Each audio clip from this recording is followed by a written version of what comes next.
तपाईले काठमाडौँमा खोजिरहनु भएको रुम फ्ल्याट र जबहरू तपाईले काठमाडौँमा भेट्नुभयो त?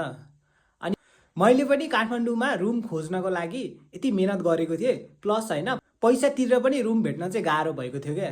अनि यो मेरो समस्या लिएर चाहिँ मैले व्हाट्सएपमा चाहिँ ग्रुपहरू बनाइदिएको थिएँ। अनि त्यो ग्रुपमा चाहिँ 5000 भन्दा बेसी जना चाहिँ जोडिसक्नु भएको छ। अनि यो ग्रुपहरू बनाउँदै पनि मान्छेहरूलाई कसरी जोइन गर्ने चाहिँ थाहा छैन। त्यही भएर चाहिँ आज चाहिँ म सजिलो तरिकाले भनिदिन्छु होइन। ग्रुप जोइन गर्नको लागि मलाई फलो गरेर डीएम गर्नु। तपाईले डीएम गरिसकेपछि मैले तपाईलाई होइन त्यो ग्रुपको लिङ्कको क्यूआर तपाईलाई पठाइदिन्छु। क्यूआर स्क्यान गर्नु, अनि स्क्यान गरेर तपाईँ चाहिँ व्हाट्सएप च्यानलमा पुग्नुहुन्छ।